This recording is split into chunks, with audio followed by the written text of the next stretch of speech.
ನಮಸ್ಕಾರ ಸ್ನೇಹಿತರೆ, exam IAS ಅಕಾಡೆಮಿಗೆ ತಮ್ಮನ್ನು ಸ್ವಾಗತಿಸ. ಇಂದಿನ ತರಗತಿಯಲ್ಲಿ ನಾವು ನಮ್ಮ ವ್ಯಕ್ತಿತ್ವದ ಹೊಸ ಅಧ್ಯಯನವನ್ನು ಪ್ರಾರಂಭಿಸೋಣ.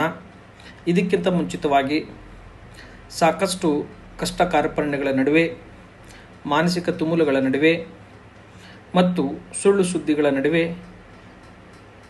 ಮತ್ತು ಪರೀಕ್ಷೆಯ ಸಾಕಷ್ಟು ಗೊಂದಲಗಳ ನಡುವೆ ಛಲದಂಕಮಲ್ಲದಂತೆ ಯಶಸ್ವಿಯಾಗಿ ಮುಖ್ಯ ಪರೀಕ್ಷೆಯನ್ನು ಮುಗಿಸಿ ಬಂದಿದ್ದಕ್ಕೆ ಮತ್ತು ದ್ವಿತೀಯ ಅಥವಾ ತೃತೀಯ ಹಂತದ ತಯಾರಿಗೆ ನಡೆಸುತ್ತಿರುವುದಕ್ಕೆ ತಮಗೆಲ್ಲ ಹೃತ್ಪೂರ್ವಕ ಅಭಿನಂದನೆಗಳನ್ನು ಸಲ್ಲಿಸುತ್ತೇನೆ.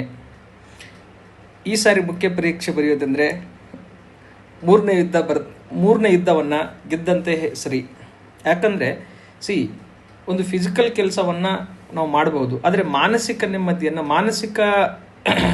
ನೆಮ್ಮದಿಯನ್ನು ಕಾಪಾಡಿಕೊಂಡು ಮಾನಸಿಕ ಕೆಲಸವನ್ನು ಮಾಡೋದಿದೆಯಲ್ಲ, that is a big challenge. ಅದು ಯಾವುದೋ ಒಂದು ವಿಷಯವನ್ನು ಇಟ್ಟುಕೊಂಡು ನಾವೇನೋ ಮಾತಾಡ್ಬೋದು ಹೊರಗಡೆ, ಬಟ್ ನಮ್ಮ ಇಡೀ ಲೈಫನ್ನು ಸ್ಟೇಕಲ್ಲಿ ಇಟ್ಟಾಗ ನಮ್ಮ ಯೌವನ, ನಮ್ಮ ಹಣಕಾಸು, ನಮ್ಮ ಸಮಯ, ನಮ್ಮ ತಂದೆ ತಾಯಿಗಳ ಸಮಯ ಎಲ್ಲವನ್ನು ನಾವು ಇದಕ್ಕೆ ಪಂಥವನ್ನು ಇಟ್ಟಾಗ ಅದನ್ನು ಕಂಟ್ರೋಲ್ ಮಾಡ್ಕೊಂಡು ಇರೋದಿದೆಯಲ್ಲ, ದೊಡ್ಡ ಕಷ್ಟದ ವಿಚಾರ. ಅಂಥದ್ದನ್ನು ಎಲ್ಲವನ್ನು ಈ ಕಷ್ಟವನ್ನು ಸಹಿಸಿಕೊಂಡು ಮುಖ್ಯ ಪರೀಕ್ಷೆಯನ್ನು ಬರೆದಿದ್ದೀರಿ. ಅದು ನಿಮ್ಮ ಮಾನಸಿಕ ಸಾಮರ್ಥ್ಯದ ದೃಢತೆಯನ್ನು ಪ್ರತಿಬಿಂಬಿಸುತ್ತದೆ. ಈ ಎಲ್ಲ ಬೇಸಿಕ್ ಹಿನ್ನೆಲೆಯಲ್ಲಿ ಆಫೀಸರ್ ಆಗುವ ಎಲ್ಲ ಲಕ್ಷಣಗಳು ನಿಮ್ಮ ಹತ್ರ ಇದೆ. ಈ ಹಿನ್ನೆಲೆಯಲ್ಲಿ ನಾವು ಇವತ್ತೇನು ಮಾಡೋಣ ಅಂತಂದರೆ, ನಮ್ಮ ಹೆಸರನ್ನು ಅಥವಾ ನಿಮ್ಮ ಹೆಸರನ್ನು ನೀವೆಷ್ಟು ಅರ್ಥ ಮಾಡಿಕೊಂಡಿದ್ದೀರಿ, ಸಂದರ್ಶನದಲ್ಲಿ ಯಾವ್ಯಾವ ರೀತಿಯ ನಿಮಗೆ ಪ್ರಶ್ನೆಗಳು ಬರ್ತವೆ, ಅವೆಲ್ಲವನ್ನು ಈ ಪಾಠಲ್ಲಿ ಡಿಸ್ಕಸ್ ಮಾಡುವ ಪ್ರಯತ್ನವನ್ನು ಮಾಡೋಣ. ಓಕೆ, ನೆಕ್ಸ್ಟ್ ಫಸ್ಟ್ ಕ್ವಶನ್ಸನ್ನು ಏನೇನು ಮಾತಾಡ್ಬೋದು ಅಂತ ಡಿಸ್ಕಸ್ ಮಾಡೋಣ. ಫಸ್ಟ್ ನೋಡಿ, ಸಂದರ್ಶನದ ತಯಾರಿಯಲ್ಲಿ ಮುಖ್ಯವಾಗಿ ನಿಮಗೇನು ಬೇಕಾಗತ್ತಂದರೆ, ನಿಮ್ಮ ಬಯೋಡೇಟಾ ಈಸ್ ಎವ್ರಿಥಿಂಗ್. ನೀವೇನು ಬಯೋಡೇಟಾದಲ್ಲಿ ಕೊಡ್ತೀರಿ ಅದೇ ನಿಮ್ಮ ಸಂದರ್ಶನಕ್ಕೆ ಮೊದಲ ಮಾರ್ಗವಾಗಿರ್ತದೆ. ನಿಮಗೆ ಸಂದರ್ಶನ ಕೊಟ್ಟಾಗ ನೀವೇನಾಗುತ್ತೆ, ಒಂದು ಫಾರ್ಮೆಟ್ ಬರುತ್ತೆ ನಿಮಗೆ. ಆ ಫಾರ್ಮೆಟ್ನಲ್ಲಿ ಓಲ್ಡ್ ಫಾರ್ಮೆಟ್ ನನ್ನ ಹತ್ರ ಇದೆ, I will share in group. ಅದನ್ನು ಸರ್ಚ್ ಮಾಡಿ 2014, 2017 ಮತ್ತು ಲಾಸ್ಟ್ 106 ಎಲ್ಲ ಫಾರ್ಮೆಟ್ಸ್ಗಳಿದಾವೆ, ಅದನ್ನು ನಾನು ಶೇರ್ ಮಾಡ್ತೇನೆ. ಫಸ್ಟ್ ಏನಂತಂದರೆ, ನಿಮ್ಮ ಬಯೋಡೇಟಾದಲ್ಲಿ ನಾವೇನು ಮಾಡೋಣ ಅಂತಂದರೆ, ಮೊದಲನೇದಾಗಿ ನಿಮ್ಮ ಹೆಸರನ್ನು ಮಾತ್ರ ನಾವು ಇದು ತಿಳಿದುಕೊಳ್ಳುವ ಪ್ರಯತ್ನವನ್ನು ಮಾಡೋಣ. ಫಸ್ಟ್ ನಿಮ್ಮ ನೇಮ್, ಉಳ್ಕಿದ್ದೆಲ್ಲ ಆಮೇಲೆ. ಹೌದಾ? ಇದರಲ್ಲಿ ನಾವೇನು ಗೊತ್ತಾ, ಫಸ್ಟ್ ನಿಮ್ಮ ನೇಮು, ನಿಮ್ಮ ಊರು, ನಿಮ್ಮ ತಾಲೂಕು, ನಿಮ್ಮ ಹೋಬಳಿ, ನಿಮ್ಮ ಡಿಸ್ಟಿಕ್ಕು, ನಿಮ್ಮ ಡಿವಿಷನ್ನು, ನಿಮ್ಮ 4 ಡಿವಿಷನ್ಸ್ಗಳು, ನಿಮ್ಮ ಹಾಬೀಸ್ಗಳು ಮತ್ತು ಏನೇನು ನಿಮ್ಮ ಎಜುಕೇಷನ್ ಬ್ಯಾಕ್ಗ್ರೌಂಡ್ ಎಲ್ಲ 1 by 1 ಡೀಟೇಲ್ ಆಗಿ ಡಿಸ್ಕಸ್ ಮಾಡುವ. ಇದು ನಾನು ಇಷ್ಟು ಯಾಕೆ ಬೇಕಾಗಿದ್ದನ್ನು ತೆಗೆದುಕೊಂಡಿದ್ದೇವೆ, ವ್ಯಕ್ತಿತ್ವ ಪರೀಕ್ಷೆ ಅನ್ನೋದು ಅಥವಾ ನಮ್ಮ ವ್ಯಕ್ತಿತ್ವ ರೂಪಿಸ್ಕೊಳ್ಬೇಕನ್ನೋದು ಒಂದು ದಿನಗಳಿಂದ ಬರುವಂಥದ್ದಲ್ಲ. ಒಂದು ಫಾರ್ಮೆಟನ್ನು ಇಟ್ಟುಕೊಂಡು ನಮ್ಮನ್ನು ನಾವು ಟ್ರೈನ್ ಮಾಡ್ತಾ ಹೋಗೋಣ. ಅಲ್ಲಿ ಹೋಗುವವರೆಗೆ ನಮಗೇನಾಗುತ್ತೆ, ಒಂದು ಬೇಸಿಕ್ ಪ್ರಿಪರೇಷನ್ ಆಗುತ್ತೆ. ನಾವು ಎಕ್ಸಾಮ್ ಬಂದಾಗ ಇನ್ನೂ ಚೆನ್ನಾಗೋದನ್ನು ನೀವು ಪರ್ಫಾರ್ಮ್ ಮಾಡ್ಬೋದು. ಮತ್ತು ಯಾವುದೇ ಒಂದು ವಿಷಯವನ್ನು ಇಟ್ಕೊಂಡಾಗ ಅದನ್ನು ನೀವು ಯಾವ ರೀತಿ ದೃಷ್ಟಿಕೋನದಿಂದ ನೋಡಬೇಕು, ಅದನ್ನು ಎಕ್ಸಾಮ್ ದೃಷ್ಟಿಕೋನ ಅಂತ ಅಥವಾ ಸಂದರ್ಶನ ದೃಷ್ಟಿಕೋನ ಅನ್ನೋದು ಈ ಪಾಠಲ್ಲಿ ನಾವು ಡಿಸ್ಕಸ್ ಮಾಡ್ತಾ ಹೋಗೋಣ. ಓಕೆ, ಫಸ್ಟ್ ನೋಡಿ, ನಿಮಗೇನು ಕ್ವಶನ್ಸ್ ಕೇಳಬಹುದು ಅಂದರೆ, ನೀವು ಯಾವುದೋ ಒಂದು ಹೆಸರು ಹೇಳ್ತೀರಾ, ಅವಾಗ ನೀವು ಡೈರೆಕ್ಟ್ ಏನು ಕ್ವಶನ್ಸ್ ಕೇಳ್ಬೋದು, ನಿಮ್ಮ ಹೆಸರಿನ ಅರ್ಥ ಏನು ಅಂತ ಕ್ವಶನ್ ಕೇಳಿಬಿಡ್ಬೋದು ನಿಮಗೆ. ಇದು ನಿಮ್ಮ ಹೆಸರಿನ ಅರ್ಥವನ್ನು ತಿಳಿದುಕೊಳ್ಳುವ ಪ್ರಯತ್ನವನ್ನು ಮಾಡಿರಿ. ಅಥವಾ ಯಾಕೆ ಈ ಹೆಸರನ್ನು ನಿಮ್ಗೆ ಇಡಲಾಗಿದೆ ಅಂತ ಕ್ವಶನ್ಸ್ ಕೇಳ್ಬೋದು. ಫಾರ್ ಎಕ್ಸಾಂಪಲ್, ನೀವು XYZ ಏನೋ ಒಂದು ಹೆಸರು ಹೇಳಿರ್ತೀರ, ಆ ಹೆಸರು ನಿಮ್ಗೆ ಯಾಕೆ ಇಡಲಾಗಿದೆ ಅಂತ ಕ್ವಶನ್ಸ್ ಬರ್ಬೋದು ನಿಮಗೆ. ಅದಕ್ಕೆ ನಿಮ್ಮ ಹತ್ರ ಅರ್ಥ ಬೇಕು. ಅಥವಾ ನಿಮ್ಮ ತಂದೆ ತಾಯಿಗಳು ನಿಮಗೆ ಈ ಹೆಸರು ಇಟ್ಟಿದ್ದಾರೆ, ಈ ಹೆಸರಿನಿಂದ ನೀವು ಸಂತೋಷವಾಗಿದ್ದೀರಾ, ಅದು ಈ ರೀತಿ ಆದರೂ ಕ್ವಶನ್ಸ್ಗಳು. ಅಥವಾ ಬೇರೆ ಏನಾದರೂ ಆ ಮೂಮೆಂಟಲ್ಲಿ ಏನಾಗಬಹುದು, ನಿಮ್ಮನ್ನು ನೀವು ಅಪ್ಲೈ ಮಾಡಿ ನನಗೆ ಏನು ಕ್ವಶನ್ಸ್ ಕೇಳ್ಬೋದಂತ ಅದರ ಬೇಸಿಸ್ ಮೇಲೆ ಏನು ಮಾಡಿ ಅಂದರೆ, ನೀವು ನಿಮ್ಮ ಕ್ವಶನ್ಸ್ ಮಾಡಿಕೊಂಡು ಅದಕ್ಕೆ ನೀವು ಉತ್ತರ ಕಂಡುಕೊಳ್ಳುವ ಪ್ರಯತ್ನವನ್ನು ಮಾಡಿ. ಓಕೆ, 1ನೇ ಪಾಯಿಂಟ್. ಜೊತೆಗೆ ನಿಮ್ಮ ತಂದೆ ತಾಯಿಯ ಹೆಸರನ್ನು ಕೇಳ್ಬೋದು. ಅಥವಾ ನಿಮ್ಮ ಇಂಟ್ರೊಡಕ್ಷನ್ ಮಾಡಿ ಅಂದ್ರೆ, ಸರ್ ನನ್ನ ಹೆಸರು XYZ, ನನ್ನ ಪೇರೆಂಟ್ಸ್ XYZ ABC, ನನ್ನ ಪೇರೆಂಟ್ಸ್ ABCD ABC, ಅಥವಾ ನನ್ನ ಎಜುಕೇಷನ್ ಬ್ಯಾಕ್ಗ್ರೌಂಡ್ ಇದು, ನಮ್ಮ ಊರಿದು ಎಲ್ಲ ಹೇಳಿದಾಗ ಅವ್ರು ಟಪಕ್ಕಂತ ಏನಪ್ಪ ನಿಮ್ಮ ತಂದೆ ತಾಯಿ ಹೆಸರು ಅಂತ ನಿಮಗೆ ಕ್ವಶನ್ಸ್ ಕೇಳ್ಬೋದು. ನೀವೇನು ABC ಅಂದಾಗ ಏನದು ABC ವಿಶೇಷತೆ ಅಂತ ಕ್ವಶನ್ಸ್ ಬರ್ಬೋದು. ಈ ರೀತಿ ಫಾರ್ ಎಕ್ಸಾಂಪಲ್ ಏನಿದ್ರೆ, ನಿಮ್ಮ ತಾಯಿ ಹೆಸರು ದೇವಿ ಅಥವಾ ಶ್ರೀದೇವಿ ಅಥವಾ ಏನಾದರೂ ಒಂದು ಹೆಸರಿದ್ದಾಗ, ಶ್ರೀದೇವಿ ಅಂದರೆ ಏನಮ್ಮ ನಿಮ್ಮ ಶ್ರೀದೇವಿ ಯಾಕೆ ಇಟ್ಟಿದ್ದಾರೆ, ನಿಮ್ಮ ಹೆಸರು ನಿಮ್ಮ ತಾಯಿ ಹೆಸರೇನು ಗೊತ್ತಾ ಅಂತ ಕೇಳ್ಬೋದು. ಅಥವಾ ಶ್ರೀದೇವಿ ನಮ್ಮ ಚಲನಚಿತ್ರ ನಟಿ ಅವಾಗ ನಿಮ್ಗೆ ಗೊತ್ತಾ ಅಂತ ಕ್ವಶನ್ಸ್ ಕೇಳ್ಬೋದು. ಸೊ ಆ ಮೂಮೆಂಟ್ರಿ ಏನಾಗ್ಬೋದು ಅಂದರೆ ಆ ಹೆಸರಿನ ಆಜುಬಾಜು ಏನಿದೆ ಅಂತ ಸ್ವಲ್ಪ ನೀವು ಅಧ್ಯಯನ ಮಾಡೋ ಪ್ರಯತ್ನವನ್ನು ಮಾಡಬೇಕು. ಇದು ಬೇಸಿಕ್ಸನ್ನು ತಿಳ್ಕೊಳ್ಳಿ. ನೆಕ್ಸ್ಟ್ ನೋಡಿ, ನಿಮ್ಮ ಹೆಸರು ಮೇಲೆ ಏನೇನು ಕ್ವಶನ್ಸ್ ಬರ್ಬೋದು, ಹೆಂಗೆ ಫಾಲೋ ಅಪ್ ಆಗುತ್ತೆ ಪ್ರಾಕ್ಟಿಕಲ್ ಆಗಿ, ಅದನ್ನು ನೆಕ್ಸ್ಟ್ ಸ್ಲೈಡಲ್ಲಿ ನಾವು ಡಿಸ್ಕಸ್ ಮಾಡುವ. ಇಲ್ಲಿ ನಿಮ್ಮ ಹೆಸರಿನ ಅರ್ಥವನ್ನು ಇದನ್ನು ಡಿಕೋಡ್ ಮಾಡುವ ಪ್ರಯತ್ನವನ್ನು ಮಾಡಿಕೊಂಡಿದೆ. ಫಾರ್ ಎಕ್ಸಾಂಪಲ್, ಯಾರ್ದೋ ವ್ಯಕ್ತಿದ್ದು ಅಥವಾ ಸ್ಟೂಡೆಂಟ್ದು ಬಸವರಾಜ್ ಅಂತ ಹೆಸರಿದೆ ಅಂತೇಳಿ. ಅವಾಗ ನೀವು ಏನು ಕ್ವಶನ್, ಯಾಕೆ ನೀವು ಬಸವರಾಜ್ ಅಂತ ಹೆಸರಿಟ್ಟಿದ್ದಾರೆ ಅಂದಾಗ, ಸರ್ ನಮ್ಮ ತಂದೆ ತಾಯಿಗಳು ಬಸವಣ್ಣನ ಅನುಯಾಯಿಗಳು ಅದಕ್ಕಾಗಿ ನನಗೆ ಹೆಸರು ಇಟ್ಟಿದ್ದಾರೆ ಸರ್ ಅಂತ ನೀವೇನು ಆನ್ಸರ್ ಮಾಡ್ತೀರಿ ಅಂತ ಭಾವಿಸ್ಕೊಳ್ಳೋಣ. ಅವಾಗ ನೀವು ಏನು ಕ್ವಶನ್ಸ್ ಕೇಳ್ಬೋದು ಅಂದರೆ, ಹೌದಪ್ಪ ಯಾರು ಬಸವಣ್ಣ ಅಂದ್ರೆ ಮತ್ತು ಕ್ವಶನ್ಸ್ ಕೇಳ್ಬೋದು. ಅವ್ರ ತತ್ವಗಳು ಗೊತ್ತೇ ನಿಮಗೆ ಅಂತ ಕ್ವಶನ್ಸ್ ಕೇಳ್ಬೋದು. ಆ ತತ್ವಗಳು ನೀವು ಅಳವಡಿಸಿಕೊಂಡಿದ್ದೀರಾ ಅಂತ ಕ್ವಶನ್ಸ್ ಕೇಳ್ಬೋದು. ಹಾಗಾದರೆ ಬಸವಣ್ಣನ ವಚನ ಹೇಳಿ ಅಂತ ಕ್ವಶನ್ಸ್ ಕೇಳ್ಬೋದು. ಈ ವಚನದ ಅರ್ಥವನ್ನು ಕೇಳ್ಬೋದು ನಿಮಗೆ. ಅಥವಾ ಈ ಬಸವಣ್ಣನ ತತ್ವಗಳನ್ನು ಅಥವಾ ಬಸವಣ್ಣನ ಸಾಹಿತ್ಯವನ್ನು ನೀವು ಅಧಿಕಾರಿಯಾಗಿ ಹೇಗೆ ಪ್ರೋತ್ಸಾಹ ಕೊಡ್ತೀರಿ, ಅಥವಾ ಇದನ್ನು ಆಡಳಿತದಲ್ಲಿ ಹೇಗೆ ಬಳಸಿಕೊಳ್ಳುತ್ತೀರಿ ಅಂತ ಕ್ವಶನ್ಸ್ಗಳು. ಈ ರೀತಿ ಫಾಲೋ ಅಪ್ 1 by 1 ಕ್ವಶನ್ಸ್ ಏನಾಗುತ್ತದೆ, ನಿಮ್ಮ ಬಾಯಿಂದ ಏನು ವರ್ಡಿಂಗ್ಸ್ ನೀವು ಆನ್ಸರ್ ಕೊಡ್ತಿರ್ತೀರಿ, ಆ ವರ್ಡಿಂಗ್ಸನ್ನು ಹಿಡ್ಕೊಂಡು ನಿಮ್ಮ ನೆಕ್ಸ್ಟ್ ಕ್ವಶನ್ಸ್ ಆಗ್ತಿರ್ತವೆ. ಈಗ ನಾನು ಬಸವಣ್ಣ ತತ್ವಗಳನ್ನು ನಾನು ಫಾಲೋ ಮಾಡ್ತೀನಿ ಸರ್, ನನ್ನ ಕಾಯಕ ತತ್ವದಲ್ಲಿ ನಂಬಿಕೆ ಇದೆ, ನನಗೆ ವಚನ ಸಾಹಿತ್ಯದಲ್ಲಿ ನಂಬಿಕೆ ಇದೆ. ಹಾಗಾದ್ರೆ ಏನಪ್ಪ ನೀನು ವಚನ ಸಾಹಿತ್ಯವನ್ನು ಪ್ರಮೋಟ್ ಮಾಡೋಕ್ಕೆ ಏನು ಮಾಡ್ತೀಯಾ? ವಚನ ಸಾಹಿತ್ಯ ಯಾಕೆ ಈಗ ಇತ್ತೀಚಿನ ಸಾಹಿತ್ಯದಲ್ಲಿ ಬೆರೀತಾ ಇಲ್ಲ, ಅಥವಾ ವಚನ ಸಾಹಿತ್ಯವನ್ನು ನೀನು ಆಡಳಿತದಲ್ಲಿ ಹೇಗೆ ನೀನು ಅಳವಡಿಸ್ಕೊಳ್ತೀಯಾ ಅಂತ ಕ್ವಶನ್ಸ್ ಕೇಳ್ಬೋದು. ಇವೆಲ್ಲ ಫಾಲೋ ಅಪ್ ಕ್ವಶನ್ಸ್ಗಳಾಗ್ತಾ ಹೋಗ್ತವೆ. ಮತ್ತು ಜೊತೆಗೆ ಬಸವಣ್ಣ ರಿಲೇಟೆಡ್ ಏನು ಕರೆಂಟ್ ಅಫೇರ್ಸ್ ಬರೋದು. ಇತ್ತೀಚೆಗೆ ನಾವು ಕರ್ನಾಟಕ ಸರ್ಕಾರ ಬಸವಣ್ಣನವ್ರನ್ನ ನಾವೇನು ಮಾಡಿಬಿಡ್ತಾರೆ, ಸಾಂಸ್ಕೃತಿಕ ನಾಯಕ ಅಂತ ಗುರುತಿಸಿದ್ದಾರೆ. ಅದರ ಮಾನ್ಯತೆ ಏನು, ಯಾಕೆ ಅದನ್ನು ಗುರುತಿಸಬೇಕಿತ್ತು, ಅದರಿಂದ ಏನು ಅಡ್ವಾಂಟೇಜ್ ಆಗುತ್ತೆ, ಹಿಂಗೆ ಈ ರೀತಿ ನಿಮ್ಗೆ ಏನಂದ್ರೆ ನೀವು ಏನೇನು ಆನ್ಸರ್ ಕೊಡ್ತಾ ಇದ್ದೀರಾ ಆ ರೀತಿ ಕ್ವಶನ್ಸ್ ನೀವು ಫಾಲೋ ಅಪ್ ಆಗ್ತಾ ಹೋಗ್ಬೋದು. It is a one part. Second, ಯಾರೋ ಲೇಡಿ ಇದ್ದಂದರೆ ಫಾರ್ ಎಕ್ಸಾಂಪಲ್ ಅವ್ರ ಹೆಸರು ಏನೋ ರಕ್ಷಿತಾ ಇದೆ ಅಂತ ಭಾವಿಸ್ಕೊಳ್ಳೋಣ. ಏನಮ್ಮ ರಕ್ಷಿತಾ ನಮ್ಮ ಚಲನಚಿತ್ರ ನಟಿ ಇದಾರು ಗೊತ್ತಾ ನಿಮಗೆ? ಅವ್ರದ್ದು ಯಾವುದು ಮೂವಿ ಅದನ್ನು ನೋಡಿದ್ದೀರಾ ನೀವು? ನೋಡಿದ್ದೀನಿ ಸರ್, XYZ ಮೂವಿ ಏನು ಹೇಳ್ತೀರಾ, ಏನಾದ್ರ ಮೂವಿ ಇದು ಅದನ್ನು ಕ್ವಶನ್ಸ್ ಕೇಳ್ಬೋದು. ಅಥವಾ ರಕ್ಷಿತಾ ಇನ್ನೊಂದೇನೋ ಕಂಟೆಸ್ಟಲ್ಲಿ ಏನು ಗೊತ್ತಾ, ಯಾವುದೋ ನ್ಯೂಸಲ್ಲಿ ಇತ್ತಂದರೆ ಅದ್ರ ಬಗ್ಗೆ ಏನೋ ಟಾಪಿಕ್ಸನ್ನು ಹೋಗ್ಬೋದು. ಸೊ ಹಿಂಗೆ ಹೆಸರಿನ ಮೇಲೆ ಏನು ಮಾಡೋದು, ಯಾವ ರಂಗದ ಮೇಲೆ ಹೋಗ್ತದೆ ಅಂತ ಹೇಳೋಕ್ಕಾಗಲ್ಲ. ಇಲ್ಲಿ ಬಸವಣ್ಣನಿಂದಾಗ ಇಲ್ಲಿ ನಾವು ಪೊಲಿಟಿಕ್ಸ್, ಇಲ್ಲಿ ನಮ್ಮದು ಸಾಮಾಜಿಕ ಮತ್ತು ಸುಧಾರಣೆಯಲ್ಲಿ ಆ ಕಡೆ ಟಾಪಿಕ್ಸ್ಗಳನ್ನು ಒಳಬಹುದು. ಇಲ್ಲಿ ಚಲನಚಿತ್ರಕ್ಕೆ ಟಾಪಿಕ್ ಬರ್ತು. ಅದು ದೀಪಿಕಾ ಅಂದಾಗ ದೀಪಿಕಾ ಪಡ್ಕೊಂಡು ಬಗ್ಗೆ ಕ್ವಶನ್ಸ್ ಕೇಳ್ಬೋದು ನಿಮಗೆ. ದೀಪಿಕಾ ಪಡ್ಕೊಂಡು ಅವರು ಸಾಕಷ್ಟು ನಮ್ಮ ಕರ್ನಾಟಕದ ಹೆಸರು ಮಾಡಿದ್ದಾರೆ, ಒಳ್ಳೆ ಚಲನಚಿತ್ರ ನಟಿಗೂ. ದೀಪಿಕಾ ಪಿಕ್ಚರ್ಸ್ ಯಾವುದು ನೋಡಿದ್ದೀರಾ ನೀವು ಇಷ್ಟಪಡ್ತೀರಾ ದೀಪಿಕಾವನ್ನ? ಈ ರೀತಿ ಏನಾದರೂ ಕ್ವಶನ್ಸ್ ಬರ್ಬೋದು ನಿಮಗೆ. ಅಥವಾ ರಾಜ್ಕುಮಾರ್ ಅಥವಾ ವಿಷ್ಣುವರ್ಧನ್, ರಾಜ್ಕುಮಾರ್ ಅಂತ ಹೆಸರಿತ್ತಂದರೆ ನಮ್ಮ ರಾಜ್ಕುಮಾರ್ ಬಗ್ಗೆ ಕ್ವಶನ್ ಕೇಳ್ಬೋದು. ರಾಜ್ಕುಮಾರಿಂದ ಇತ್ತೀಚೆಗೆ ಚಳುವಳಿಗಳ ಬಗ್ಗೆ ನಡೀತಾ ಇದೆ, ಕನ್ನಡ ಅನ್ನು ಉಳಿಸಿ ಅಂತೇಳಿ ನಡೀತಾ. ಸೆಕೆಂಡ್ ಗೋಕಾಕ್ ಚಳುವಳಿ ಅಂದರೆ ಗೋಕಾಕ್ ಚಳುವಳಿ ಅಂದರೆ ಏನು? ನೆಕ್ಸ್ಟ್ ವಿಷ್ಣುವರ್ಧನ್ ಏನಾದರೂ ಇದ್ದರೆ ವಿಷ್ಣುವರ್ಧನ್ ಬಗ್ಗೆ ಏನಾದರೂ ಕ್ವಶನ್ ಕೇಳ್ಬೋದು ನಿಮಗೆ. ಅಥವಾ ಲಕ್ಷ್ಮಿ ಇದ್ದರೆ ಲಕ್ಷ್ಮಿ ಅಂದರೆ ಏನು, ಲಕ್ಷ್ಮೀ ದೇವತೆ ನೀವು ಇಷ್ಟಪಡ್ತೀರಾ, ಲಕ್ಷ್ಮಿ ಅಂದರೆ ಏನು, ಯಾವ ದೇವತೆ ನೀವು ಇಷ್ಟಪಡ್ತೀರ ಕ್ವಶನ್ಸ್. ಈ ರೀತಿ ಆ ಟಾಪಿಕ್ಕನ್ನು ನಿಮ್ಮ ಹೆಸರಿಂದ ಏನಾದರೂ ಕ್ವಶನ್ಸ್ ಆಗ್ಬೋದು ನಿಮಗೆ. ಸೊ ನಿಮ್ಮ ಹೆಸರು ಮೇಲೆ ನನ್ನ ಏನು ಹೆಸರಿದೆ, ನನಗೆ ಏನು ಕ್ವಶನ್ಸ್ ಬರ್ಬೋದು, ಕರೆಂಟ್ ಅಫೇರ್ಸ್ಗೆ ಹೋಗ್ಬೋದಾ, ಅಥವಾ ಹಿಸ್ಟೋರಿಕಲ್ ಹೋಗ್ಬೋದಾ, ಅಥವಾ ಮೂವಿಗೆ ಹೋಗ್ಬೋದಾ, ಅಥವಾ ಫಿಲ್ಮ್ ಇಂಡಸ್ಟ್ರಿಗೆ ಹೋಗ್ಬೋದಾ, ಅಥವಾ ಸಮಾಜ ಏನಾದರೂ ಹೋಗ್ಬೋದಾ. ಈ ರೀತಿ ನೀವೇನು ಮಾಡಿ ಅಂತಂದರೆ ನಿಮ್ಮ ಹೆಸರಿನ ಮೇಲೆ ನೀವು ಅಧ್ಯಯನವನ್ನು ಮಾಡುವ ಪ್ರಯತ್ನವನ್ನು ಮಾಡಿ. ನಿಮ್ಮ ಹೆಸರನ್ನು ನೀವು ಡಿಕೋಡ್ ಮಾಡಿ. ಒಂದೇದು. ಜೊತೆಗೆ ಶಿವಕುಮಾರ್ ಅಂತ ಯಾರ್ದು ಹೆಸರು ಅಂತ ತಿಳ್ಕೊಳ್ಳಿ. ಅವಾಗ ಏನು ಮಾಡ್ಬೋದು ಅಂದರೆ ಶಿವಕುಮಾರ ಸ್ವಾಮೀಜಿ ಬಗ್ಗೆ ಕ್ವಶನ್ಸ್ ಕೇಳಬಹುದು ನಿಮಗೆ. ಅಥವಾ ಶಿವಕುಮಾರ್ ಅಂದರೆ ನೀವು ಶಿವನ ಭಕ್ತರೇನಪ್ಪ ಅಂತ ಕ್ವಶನ್ಸ್ ಕೇಳ್ಬೋದು. ಶಿವನ ಭಕ್ತ ಅಂದರೆ ಏನು, ಇತ್ತೀಚೆಗೆ ನಾವು ಶಿವಭಕ್ತ ಅದೇ ಶಿವರಾತ್ರಿಯನ್ನು ಮಾಡ್ತೀವಿ, ಶಿವರಾತ್ರಿ ಮಾಡಿ ನೀನು ಉಪವಾಸ ಇರ್ತೀನಪ್ಪ ಕ್ವಶನ್ಸ್ ಕೇಳ್ಬೋದು. ಯಾಕಪ್ಪ ನೀವು ಉಪವಾಸ ಇರ್ತೀಯ, ಶಿವರಾತ್ರಿ ಬಗ್ಗೆ ಏನು ವಿಶೇಷತೆ ಅಂತ ಕ್ವಶನ್ಸ್ ಕೇಳ್ಬೋದು ನಿನಗೆ. ಸೊ ಯಾವ ರೀತಿ ಟಾಪಿಕ್ಕನ್ನು ತಗೊಂಡು ನಿಮ್ಮನ್ನು ಪಿಕಪ್ ಮಾಡ್ತಾನಂತ ಹೇಳೋಕ್ಕಾಗೋದಿಲ್ಲ. ಸೊ ನೀವೇನು ಮಾಡಿ ಅಂತಂದರೆ ನಿಮ್ಮ ಹೆಸರಿನ ಅರ್ಥವೇನು, ಅದರ ಹಿನ್ನೆಲೆ ಏನು ಕರೆಂಟ್ ಅಫೇರ್ ಕ್ವಶನ್ಸ್ ಕೇಳ್ಬೋದು. ಫಸ್ಟು ಮೀನಿಂಗನ್ನು ಹುಡುಕಾಡಿ. ಸೆಕೆಂಡ್ ಏನಂದರೆ ಅದ್ರ ಬ್ಯಾಕ್ಗ್ರೌಂಡನ್ನು ಹುಡುಕಾಡಿ. ಜೊತೆಗೆ ಕರೆಂಟ್ ಅಫೇರ್ಸಲ್ಲಿ ಏನಿದೆ, ಈ 3 ಆ್ಯಂಗಲ್ಸಲ್ಲಿ ನಿಮ್ಮ ಹೆಸರಿನ ಹಿನ್ನೆಲೆ ಅಂತ ತಿಳ್ಕೊಬೇಕು. ಈ 3 ಟೈಪಲ್ಲಿ ನಿಮ್ಗೆ ಕ್ವಶನ್ಸ್ ಬರುವ ಸಾಧ್ಯತೆ ಇರ್ತದೆ.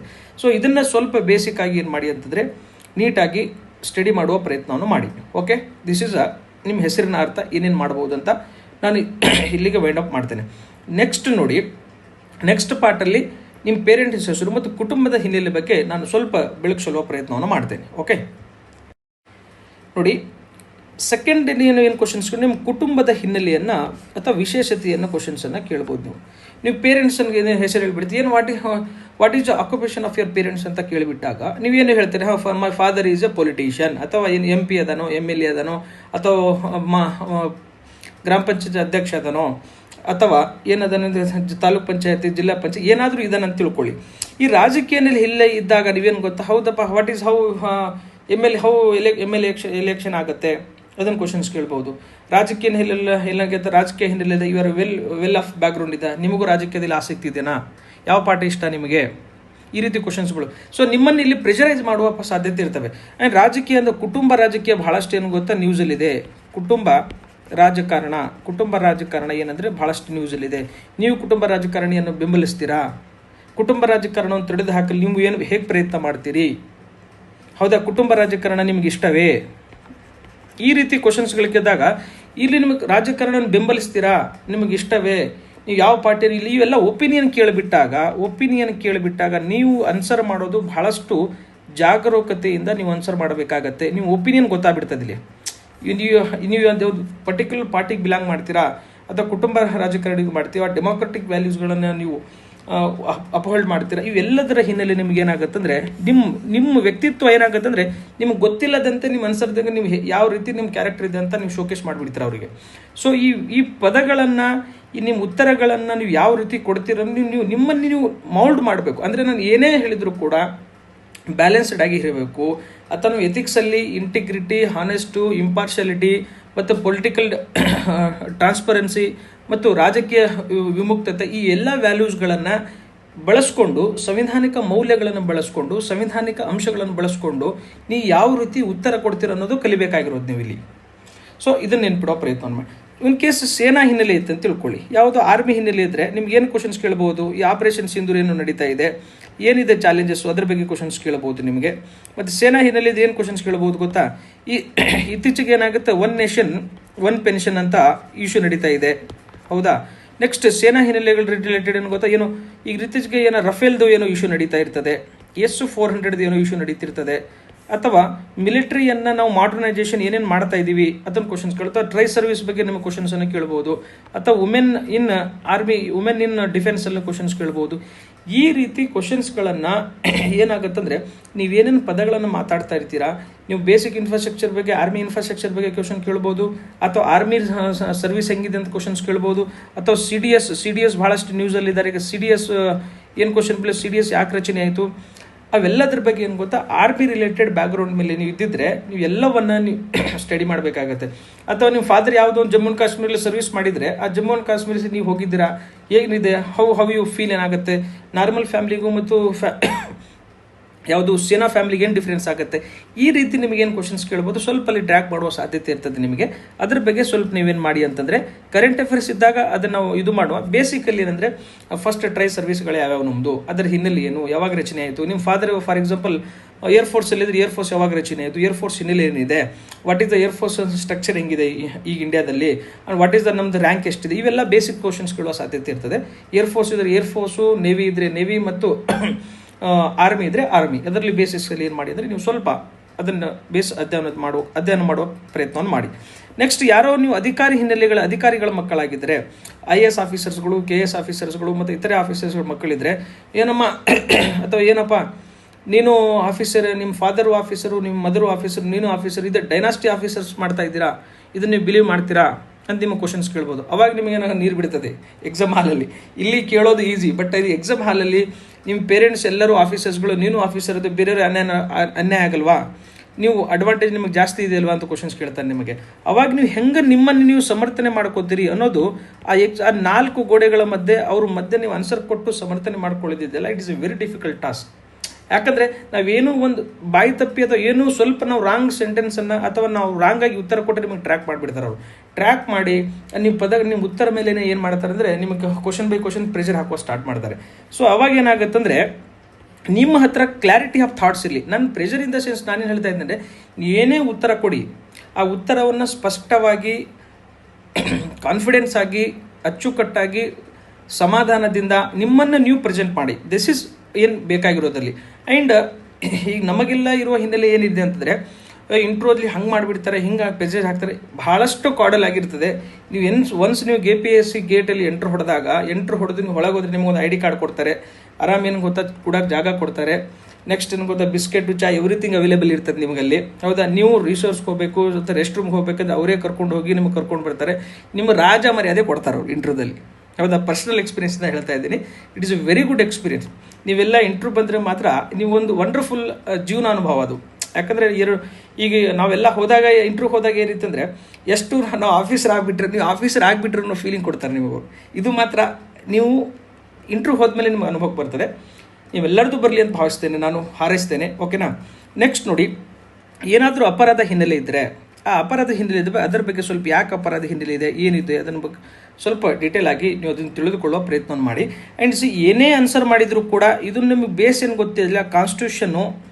ಹೌದಾ, ಇಂಡಿಯನ್ ಕಾನ್ಸ್ಟಿಟ್ಯೂಷನ್ನು ಮತ್ತು ರೂಲ್ಸು, ಲಾಸು, ಇದನ್ನು ನೀವು ಹೆಲ್ಪ್ ತೊಗೊಂಡು ನೀವೇನು ಮಾಡಿ ಅಂತಂದರೆ ನಿಮ್ಮ ಉತ್ತರವನ್ನು ಜಸ್ಟಿಫೈ ಮಾಡುವ ಪ್ರಯತ್ನ. ನಿಮ್ಮದೇನೋ ಒಪಿನಿಯನ್ ಕೊಡೋಕೆ ಹೋಗಬೇಡಿ ಅಲ್ಲಿ. ಕಾನ್ಸ್ಟಿಟ್ಯೂಷನ್ಸ್ ಕ್ಲಾಸ್ ಹಿಂಗೆ ಹೇಳ್ತವೆ ಸರ್, ಅದಕ್ಕೆ ರೂಲ್ಸ್ ಹಿಂಗಿದೆ ಸರ್, ಅದು ಆ್ಯಕ್ಟ್ ಹಿಂಗಿದೆ ಸರ್, ಅದನ್ನು ನಾನು ಮಾಡ್ತೇನೆ ಅಂತ ನೀವು ಇದ್ರ ಹೆಲ್ಪ್ ತೊಗೊಂಡು ನೀವೇನು ಮಾಡಬೇಕು, ಉತ್ತರ ಕೊಡೋ ಪ್ರಯತ್ನ ಮಾಡಬೇಕು. ನಿಮ್ಮದೇನೋ ಒಂದು ಉತ್ತರ ಕೊಡೋ ಪ್ರಯತ್ನ ಮಾಡಬಾರ್ದು. ಓಕೆನಾ, ಇದು ಗೊತ್ತಿರಲಿ. ಇನ್ ಕೇಸ್ ಯಾರಾದರೂ ವಕೀಲರಿದ್ರೆ ಅಂತೇಳಿ, ವಕೀಲರ ಮಕ್ಕಳಿದ್ದು, ನ್ಯಾಯಮೂರ್ತಿಗಳ ಮಕ್ಕಳಿದ್ರೆ, ನಿಮಗೆ ಜುಡಿಷಿಯಲ್ ಸಿಸ್ಟಮ್ ಬಗ್ಗೆ ಕ್ವಶನ್ಸ್ ಕೇಳ್ಬೋದು. ಹೌದಾ, ಹೈಕೋರ್ಟ್ ಹೆಂಗೆ ರಚನೆ ಆಗಿದೆ, ಸುಪ್ರೀಂ ಕೋರ್ಟ್ ಹೆಂಗೆ ರಚನೆ ಆಗಿದೆ, what is the judicial system of India. ಹೌದಾ, ನೆಕ್ಸ್ಟ್ ಏನು ಗೊತ್ತಾ, ಇತ್ತೀಚೆಗೆ ಕೊಲಿಜಿಯಂ ಸಿಸ್ಟಮ್ ಇಶ್ಯೂ ಆಗ್ತಾ ಇದೆ. ಜೊತೆಗೆ ಏನಾಗಿದೆ, ಡಿಲೇ ಕೇಸ್ಗಳು ಭಾಳ ಆಗ್ತಾ ಇದ್ದಾವೆ, ಜುಡಿಷಿಯಲ್ ಪೆಂಡೆನ್ಸಿ ಭಾಳ ಇದೆ. ಇದನ್ನು ನೀವು ಏನು ಸೊಲ್ಯೂಷನ್ ಕೊಡ್ತೀರಾ ಆಫೀಸರ್ ಆದರೆ? ಜುಡಿಷಿಯಲ್ ಸರ್ವಿಸ್ ಕ್ರಿಯೇಟ್ ಮಾಡಬೇಕಂತ ನ್ಯೂಸಲ್ಲಿದೆ, ಅದರ ಬಗ್ಗೆ ನೀವು ಸಪೋರ್ಟ್ ಮಾಡ್ತೀರಾ? ಸಪೋರ್ಟ್ ಮಾಡಿದರೆ ಯಾವ ರೀತಿ ಸಪೋರ್ಟ್ ಮಾಡ್ತೀರಾ? How you will introduce the judicial ಸರ್ವಿಸನ್ನು ನಾವು ಇಂಡಿಯಾದಲ್ಲಿ ಹೆಂಗೆ ಕ್ರಿಯೇಟ್ ಮಾಡ್ಬೋದು, ಅದು ಪ್ರೊವಿಷನ್ ಅದು ಗೊತ್ತಾ ನಿಮಗೆ? ಈ ರೀತಿ ಏನು ಗೊತ್ತಾ, ಕ್ವಶನ್ಸ್ ಬರುವ ಸಾಧ್ಯತೆಗಳು ನಿಮಗೆ ಬ್ಯಾಕ್ ಟು ಬ್ಯಾಕ್ ನೀವು ಏನು ಮಾತಾಡ್ತೀರಿ ಅದೇ ನಿಮಗೆ ಕ್ವಶನ್ ಆಗ್ತಿರ್ತವೆ. ನಿಮ್ಮ ಪದ, ನಿಮ್ಮ ಉತ್ತರ ಬಹಳಷ್ಟು ಎಚ್ಚರಿಕೆಯಿಂದ ನೀವು ಕೊಡಬೇಕಾಗತ್ತೆ, ಅದನ್ನೊಂದು ಕೊಡಿ. ಜೊತೆಗೆ ಇನ್ ಕೇಸ್ ನಿಮ್ಮ ಮನೆಯಲ್ಲಿ ಯಾರಾದರೂ ಸಂಗೀತಗಾರರಿದ್ದರೆ ನಿಮ್ಮ ಮ್ಯೂಸಿಕ್ ಬಗ್ಗೆ ಕ್ವಶನ್ಸ್ ಕೇಳ್ಬೋದು. ಏನು ಗೊತ್ತಾ, ಕರ್ನಾಟಕ ಸಂಗೀತ ಬೇಸಿಕ್ಸ್ ಕೇಳ್ಬೋದು, ಶಾಸ್ತ್ರೀಯ ಸಂಗೀತ ಬಗ್ಗೆ ಬೇಸಿಕ್ಸ್ ಕೇಳ್ಬೋದು, ಮತ್ತು ಹಿಂದೂಸ್ತಾನಿ ಸಂಗೀತ ಅಂದರೆ ಏನು, ಕರ್ನಾಟಕ ಸಂಗೀತ ಮತ್ತು ಹಿಂದೂಸ್ತಾನಿ ಸಂಗೀತ ವ್ಯತ್ಯಾಸವೇನು, ಯಾರ್ಯಾರು ಪ್ರಸಿದ್ಧ ಸಂಗೀತಕಾರರಿದ್ದಾರೆ, ನೀವು ಸಂಗೀತವನ್ನು ಆಡಳಿತದಲ್ಲಿ ಹೆಂಗೆ ನೀವು ಅದನ್ನು ಪ್ರಮೋಟ್ ಮಾಡ್ತೀರಿ, ಈ ರೀತಿ ನಿಮಗೆ ಏನಾಗುತ್ತೆ ಅಂದರೆ ಕ್ವಶನ್ಸ್ ಕೇಳುವ ಸಾಧ್ಯತೆಗಳಿರ್ತವೆ.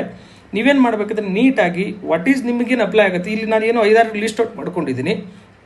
ಇದನ್ನು ಬಿಟ್ಟು ನಿಮ್ಮ ಏನೇನು ಹಿನ್ನೆಲೆಗಳದಾವೆ, ಆ ಹಿನ್ನೆಲೆಗಳ ಬಗ್ಗೆ ನಾನು ಏನೇನು ಕ್ವಶನ್ಸ್ ಕೇಳ್ಬೋದು ಅಂತ ನೀವೇನು ಮಾಡಿ ಅಂದರೆ ಒಂದು 10 ಕ್ವಶನ್ಸ್, 12 ಕ್ವಶನ್ಸ್, 15 ಕ್ವಶನ್ಸ್ಗಳನ್ನ ತಯಾರಿಸಿ ಅದಕ್ಕೆ ಉತ್ತರವನ್ನು ಕಂಡುಕೊಳ್ಳುವ ಪ್ರಯತ್ನವನ್ನು ಮಾಡಿ. ಜೊತೆಗೆ ನೀವೇನು ಮಾಡಿ ಅಂದರೆ, ಈ ನಮ್ಮ ಗ್ರೂಪಲ್ಲಿ ಏನಿದೆ ಟೆಲಿಗ್ರಾಮ್ KS 2025 26 ನಾನು ಅದನ್ನು ನೀವು ಡೀಟೇಲ್ಸ್ ಡಿಸ್ಕ್ರಿಪ್ಷನ್ಗೆ ಹೋದರೆ ನಾನು ಟೆಲಿಗ್ರಾಮ್ ಐಡಿಯನ್ನು ಕೊಟ್ಟಿದ್ದೀನಿ, @reforms 1234 ಅಂತ. ನೀವು ಅದನ್ನು ಕ್ಲಿಕ್ ಮಾಡಿ ನಿಮ್ಗೇನು ಅಪ್ಲೈ ಆಗುತ್ತಾ ಎಲ್ಲ ಕ್ವಶನ್ಸ್ಗಳನ್ನು ನೀವು ರೆಡಿ ಮಾಡಿ ಒಂದು PDF ಮಾಡಿ ನನಗೆ ಫಾರ್ವರ್ಡ್ ಮಾಡಿದರೆ ಏನೇನು ಕ್ವಶನ್ಸ್ ಕೇಳ್ಬೋದು ನಿಮಗೆ, ನೀವು ಏನು ಕ್ವಶನ್ ಹಾಕ್ಕೊಂಡಿದ್ದೀರಾ, ನೀವು ಹೇಗೆ ಉತ್ತರವನ್ನು ಬರೀಬೇಕು, ಅದನ್ನು ವಿ ವಿಲ್ ಡಿಸ್ಕಸ್. ಹೌದಾ, ಈಗ ನಮಗೆ ಯಾರು ಸಾಕಷ್ಟು ಜನ UPSC ಕ್ಲಿಯರ್ ಮಾಡಿದವರು ಕೂಡ ನಮ್ಮ ಜೊತೆ ನಮ್ಮ ಟೀಮಲ್ಲಿ ಇದ್ದಾರೆ. ಹೌದಾ, KPSC ಮಲ್ಟಿಪಲ್ ಇಂಟ್ರೂ ಕೊಟ್ಟವ್ರು ನಮ್ಮ ಹತ್ರ ಇದ್ದಾರೆ. ಅವ್ರ ಜೊತೆ ನಾವು ಡಿಸ್ಕಸ್ ಮಾಡಿ ನಿಮಗೇನಾದರೂ ಅದಕ್ಕೊಂದು ಸಾಲಿಡ್ ಆಗಿ ಯಾವ ರೀತಿ ನೀವು ಉತ್ತರ ಕೊಡಬೇಕು ಅದನ್ನು ಬೇಸಾಗಿ ಸ್ಟೆಪ್ ಬೈ ಸ್ಟೆಪ್ ಮಾಡ್ತಾ ಹೋಗುವ. ಓಕೆನಾ, ಇಷ್ಟು ಬೇಸಿಕ್ಸ್ ಗೊತ್ತಿರಲಿ. ನೆಕ್ಸ್ಟ್ ಹೋಗೋಣ. ಓವರಾಲ್ ಸಮರಿ ಏನಂತಂದರೆ, ಈಗ ನಾನು ಏನು ಹೇಳಿದ್ದೀನಿ ನಿಮಗೆ, ಫಸ್ಟ್ನೇದೇನು ಮಾಡಿ ಅಂದರೆ ನಿಮ್ಮ ಹೆಸರನ್ನು ನೀವು ತಿಳಿದುಕೊಳ್ಳುವ ಪ್ರಯತ್ನವನ್ನು ಮಾಡಿ. ಹೆಸರು,